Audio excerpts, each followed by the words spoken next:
Gray's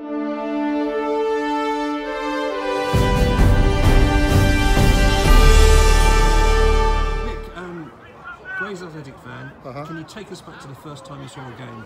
Yeah, it was 1959 or 1960, so I would have been 5 or 6. My dad decided it was time to take me along to the Grays game.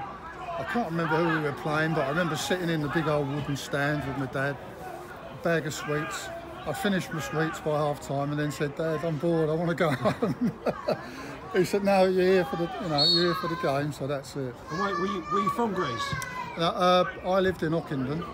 My dad used to live in Alsett. As my grandfather did. They were both lifelong Grays supporters. And as I say, I used to then go with my dad. A couple of years after that, I then got into it, and we used to go home and away. And it was great, me and my dad used to be off there watching football. And we're talking about Bridge Road, aren't we? Yes, yes, definitely, yeah. Sadly, no longer. But whereabouts did you used to stand? We used to stand opposite the big old wooden stand, amongst all the players there, amongst all the cigarette smoke, and there used to be a little tea hut in the corner.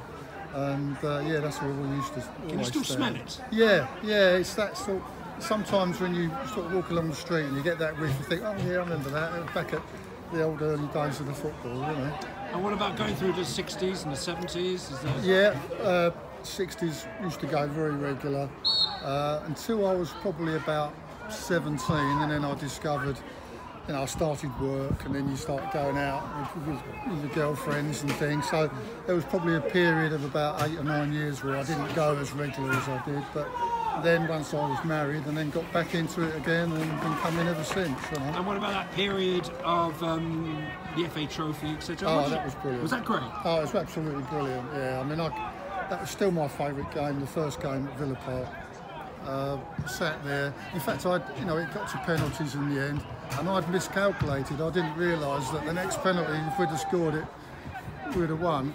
And everybody started shouting. I thought, no, we've got one. No, we've won. So that was brilliant. And I must admit, I had a tear in my eye because I sort of immediately went back to the days of my dad and me and him sitting there, and I thought how proud he would have been to have been there. It was quite emotional, I must admit. And those early days, is there any particular players that you can remember? Yeah, there's my two favourite players were Brian Fayers and Brian Stockley. Being a little kid, they were like the giants of my sort of team, and they had some terrific games and used to support them all the time. I mean, it was when I was at school, there was kids there that were always in their West Ham tops and Arsenal shirts. And I remember one Christmas I wanted a Grays shirt for Christmas, but of course you couldn't get replica shirts for like amateur teams in those days, so that was a little bit disappointing. But Mum and Dad found me a blue and white shirt, but it wasn't a Grays shirt, but I made do, so that was good. I know we can skirt over the Rookery Hill years, the Rush Green years, and now we're in Parkside Navy. Yeah. But what are your hopes of moving back to Grays? Oh, I just hope we get back there one day. I mean, yeah, we've got this terrific facility here at Aisley. I mean, Tilbury, Brown, East Thurrock, and yet, the biggest town in the borough don't have a team playing in their backyard.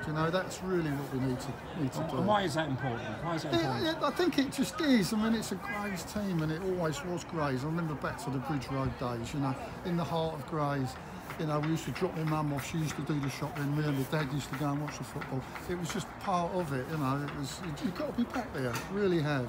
And the fans are good people, aren't they? And this is another part of it, you feel part of the team, part of the club here. We see the same people week in, week out, we have a joke, a laugh, and you do actually, it's a community football club, it's lovely. Well, one day let's hope so, yeah, definitely, yeah.